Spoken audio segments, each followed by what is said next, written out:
नमस्कार, आप Kaithal bag news देख रहे हैं। मैं हूं अजय। साल 2015 की ये घोषणा है सीएम मनोहर लाल खट्टर की कि कैथल में संस्कृत विश्वविद्यालय बनेगा। एक बड़ी घोषणा थी साल 2015 की, और लगभग उसके ठीक 7 या 8 साल के बाद जब ये घोषणा पूरी नहीं होती तो क्या होता है और ये प्रोसेस कहां रुकती है, पहले इस पूरी की पूरी प्रक्रिया को जान लीजिए। हम इस वक्त डांड रोड पर मौजूद हैं और डांड रोड पर पहले तो इस यूनिवर्सिटी का टेम्परेरी परिसर बना दिया गया है। आप देखिए, पहले यहाँ पे टेक्निकल कॉलेज हुआ करता था, सरस्वती टेक्निकल कॉलेज शायद यही नाम था प्रॉपर, लेकिन अब टेम्परेरी रूप से यहाँ पे महर्षि वाल्मीकि संस्कृत विश्वविद्यालय शिफ्ट कर दिया जाएगा, जो कि पहले कैथल के गवर्नमेंट कॉलेज, जिसको अंबेडकर कॉलेज के नाम से भी जाना जाता है, उसके 12 कमरों में ये संस्कृत विश्वविद्यालय अभी तक चल रहा है। लेकिन इस मकर संक्रांति पर उस कॉलेज के 12 कमरों के बच्चों को, लगभग 1200 बच्चे इस वक्त पढ़ रहे हैं, जिनका एडमिशन यूनिवर्सिटी द्वारा शो किया गया है, और उनको अब इस कॉलेज में शिफ्ट कर दिया जाएगा। यहाँ पर पहले टेक्निकल कॉलेज हुआ करता था और अब यहाँ पर महर्षि वाल्मीकि संस्कृत विश्वविद्यालय का टेम्परेरी परिसर, अस्थायी परिसर यहाँ पे बना दिया गया है। तो आप समझिए कि साल 2015 की सीएम मनोहर लाल खट्टर की विधानसभा में एक घोषणा थी कि कैथल को एक बड़ी सौगात मिलेगी। एक बड़ी सौगात के स्वरूप यहाँ पे संस्कृत विश्वविद्यालय स्टैब्लिश किया जाएगा कैथल के गांव मुंदड़ी में, जिसका अलग से बजट भी रखा गया 180 करोड़। लेकिन अभी वहां तक निर्माण कार्य पूरा नहीं हुआ है। मगर इसी के साथ साथ यूनिवर्सिटी के बच्चों को, लगभग 1200 बच्चे यूनिवर्सिटी जो है उनके एडमिशन शो कर रही है, और उन बच्चों को अब यहाँ पे यहाँ स्टैब्लिश अस्थायी रूप से, टेम्परेरी रूप से यहाँ पे स्टैब्लिश किया जाएगा, और लगभग 3 बसें जो हैं लगाई जाएंगी, ये यूनिवर्सिटी प्रशासन का कहना है। लेकिन बड़ा सवाल ये है कि सरकारी कामकाज किस गति से होते हैं, उनको लेकर हमारा सवाल है। 2015 की घोषणा अब 2 जनवरी 2023 को भी पूरी नहीं होती, और महज 12 कमरों के द्वारा, जी हाँ, सरकारी कॉलेज के, अंबेडकर कॉलेज के 12 कमरों में इस वक्त ये यूनिवर्सिटी चल रही है, और अब उसको अस्थायी रूप से भी इस टेक्निकल कॉलेज में इसको लगभग 1,45,000 हर महीने जो है यूनिवर्सिटी प्रशासन इसको किराया दिया करेगा, और अस्थायी रूप से संस्कृत विश्वविद्यालय यहाँ चलेगा।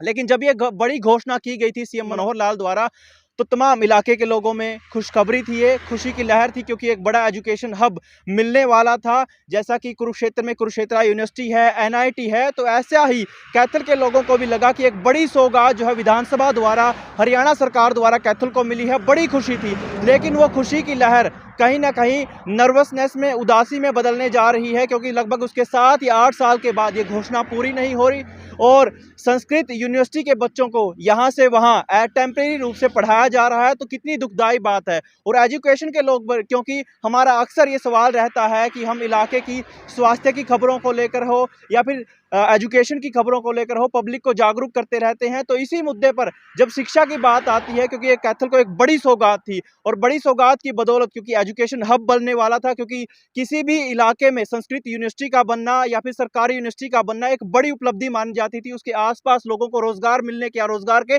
तमाम अवसर मिलते। लेकिन यह घोषणा जस की तस है। अभी तक इसमें प्रोसेस के रूप में टेम्परेरी रूप से बच्चे कक्षाएं लगा रहे हैं, कभी संस्कृत, कभी सरकारी कॉलेज के 12 कमरों में, और कभी अब यहाँ पे महर्षि वाल्मीकि संस्कृत विश्वविद्यालय गांव टीक के पास इस वक्त ये टेम्परेरी रूप से यहाँ पे बच्चों का आशियाना होगा। यहाँ पे संस्कृत विश्वविद्यालय के बच्चे पढ़ेंगे। डांड रोड पर ये नया ठिकाना बनाया गया है गांव टीक के पास। तस्वीरें देखिए, और इस वक्त ये मैनेजमेंट कितनी रूप से सशक्त हो पाई है, यहाँ पे इंफ्रास्ट्रक्चर कितना मजबूत है, उसकी तस्वीरें भी आप देखिए अंदर किस तरीके से जो है व्यवस्था, क्योंकि हालांकि इसकी मकर संक्रांति पर ये शिफ्टिंग की प्रक्रिया पूरी हो जाएगी, इस इंफ्रास्ट्रक्चर को पूरा का पूरा बना दिया जाएगा। लेकिन अभी तक तो इसमें जो है अंदर का माहौल आप देखिए, बेंचेस वगैरह आ गए हैं, और बेंचेस के साथ जो वॉशरूम के हालात हैं वो भी आप तस्वीरों में देखिए किस तरीके से अभी इंफ्रास्ट्रक्चर पूरा नहीं हुआ है। लेकिन यूनिवर्सिटी प्रशासन का कहना है कि इस मकर संक्रांति को ये शिफ्टिंग की प्रक्रिया पूरी हो जाएगी, और जो 12 कमरों में वहां पे यूनिवर्सिटी चल रही थी उसको यहाँ पे एस्टैब्लिश कर दिया जाएगा।